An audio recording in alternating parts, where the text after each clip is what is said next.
Hello everyone, I am Pallavi Mishra and welcome back to my channel Learn to Teach. So today we are going to discuss Kanpur university B.Ed semester 4. ठीक है, semester 3 के paper आप लोगों के अच्छे हो गए हैं, आपने मुझे मैसेज करके बताया है, मुझे बहुत अच्छा लग रहा है. तो अब हम बात करेंगे सेमेस्टर 4 की. सेमेस्टर 3 तो आपका ईजी था, उसमें सिर्फ 2 ही पेपर्स थे.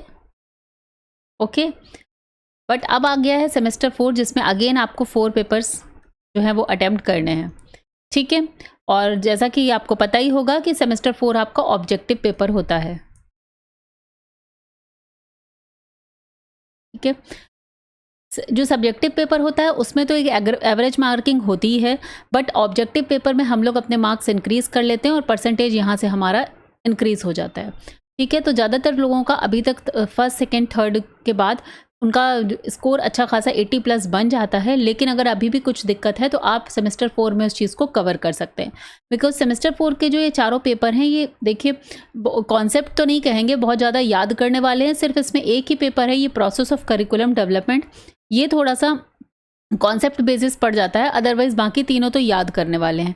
लेकिन वो याद कैसे करना है, ये एक इंपॉर्टेंट बात आती है.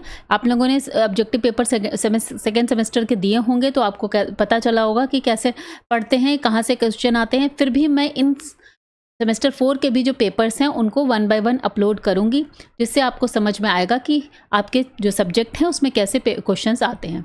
तो यहाँ पर देखते हैं कि क्वेश्चन आपका पेपर कौन कौन सा है. पेपर 1 है development of education system in India. ठीक है, नेक्स्ट है concurrent issue of education in India. Third है प्रोसेस ऑफ करिकुलम डेवलपमेंट. तो ये तीनों तो कॉमन पेपर हैं, common for all. Okay, last जो ऑप्शनल पेपर होता है उसमें 2 पेपर्स हैं, educational measurement and evaluation and health and yoga education. तो आप अपने कॉलेज से पता कर लेंगे कि कौन सा 4th पेपर आपका ऑप्शनल है. अगेन यहाँ पर 75, 75, 75, 75 के ये पेपर्स होते हैं, चारों ऑब्जेक्टिव होते हैं और आपके पास एक अच्छी अपॉर्चुनिटी आ चुकी है अपने जो आपका परसेंटेज है, अपने मार्क्स हैं उनको इंक्रीज़ करने के लिए. ठीक है, इसमें एक बात यह है कि आपका लास्ट में यहाँ पर ये जो लिखा है वाइवा, ये वाइवा होगा आपका 50 मार्क्स का, जिसके लिए आपको अपने कॉलेज में जाके वाइवा देना है. तो उसके लिए भी मैं आपको टिप्स बताऊंगी. और एक और इम्पॉर्टेंट बात है, अभी आपका सेमेस्टर 3 का एग्ज़ाम खत्म हुआ है, इसके बाद आपकी होगी 15 to 20 डेज में आपके लिए टीचिंग की डेट आएगी. ठीक है, उसमें आपको अपना लेसन प्लान लेकर जाना होगा और वहाँ पर एग्जामिनर आएंगे, उनके सामने आपको टीचिंग करके दिखाना होगा जो भी आपका पेडागोजी का सब्जेक्ट था. तो लेसन प्लान एंड ऑल कैसे बनाते हैं वो अभी हम नेक्स्ट वीडियो में डिस्कस करते हैं. और इससे पहले अगर आप मेरे चैनल पर नए हैं तो please subscribe the channel and also press the bell icon, और अपने फ्रेंड्स को भी ये वीडियोस शेयर करिएगा. मैं यहाँ पर इन चारों पेपर का बहुत ही इजी कंटेंट लेकर आऊँगी और आपको इजी नोट्स एंड ऑल में तो आपने देखा ही है कि किस तरह का कंटेंट होता है. तो मैं यहाँ कोशिश करूँगी जो जितने इंपॉर्टेंट पॉइंट हैं उन्हीं को डिस्कस करें और आपका पेपर ईजी हो जाए, और साथ में जो MCQs हैं उनको ज़्यादा से ज़्यादा सॉल्व कर लेंगे. ठीक है, तो एक बार आपका सिलेबस चेक कर लेते हैं. जैसे मैं यहाँ पे 3 पेपर हैं, development of education system in India. इसमें सेम 4 यूनिट रहेंगी आपकी. यूनिट 1 में वैदिक, बुद्धिस्ट एंड मेडिवल. नाउ आपको अभी इनके फैक्ट्स लर्न करने हैं, बहुत सारी लर्निंग पॉइंट्स हैं.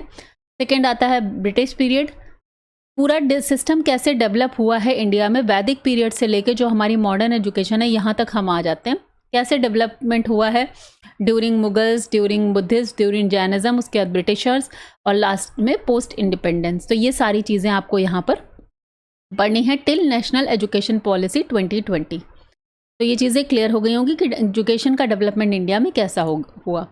नेक्स्ट क्वेश्चन इसी में, नेक्स्ट पेपर इसी में आता है concurrent issues of education India. अब ये डेवलपमेंट तो हो गया, इसके बाद इश्यूज़ क्या क्या चल रहे हैं उनके बेसिस पर भी टोटल 4 यूनिट्स हैं यहाँ पर, तो इनको भी पढ़ना है ध्यान से.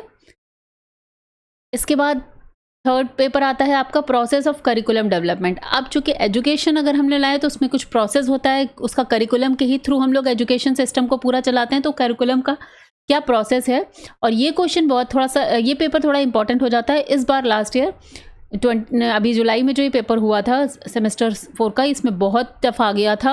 इतना टफ आ गया था कि सभी जो बच्चे सिर्फ कॉन्सेप्ट पे पढ़ के गए थे वही इस पेपर को सॉल्व कर पाए. जिन्होंने सिर्फ प्रीवियस ईयर के 2 साल के MCQs लगाए थे उसमें से कुछ भी नहीं आया था, ऐसा हो गया था. तो ये इसलिए कॉन्सेप्ट में हमेशा कहती हूँ कि पढ़ना इंपॉर्टेंट होता है. अगर पेपर कहीं बदल गया, कहीं नहीं आया उस टाइप का, तो आपको आना चाहिए. ऐसा नहीं कि आपकी बैक लग गई, आप फेल हो गए. ठीक है, ये तो हो गए 3 कॉमन पेपर। इसके अलावा एक जो ऑप्शनल पेपर होता है उसमें मैं आपको कराने वाली हूँ हेल्थ एंड योगा एजुकेशन। ठीक है, तो इसमें भी टोटल 4 यूनिट्स होती हैं और इसके बेसिस पर हम इसके फैक्ट्स एंड फिगर्स, कॉन्सेप्ट्स और जो भी वन लाइनर कंटेंट होगा वो मैं आपको प्रोवाइड कराऊंगी कि बस उतना आप पढ़ लीजिए और MCQs कर लीजिए, आपका पेपर सॉल्व हो जाएगा।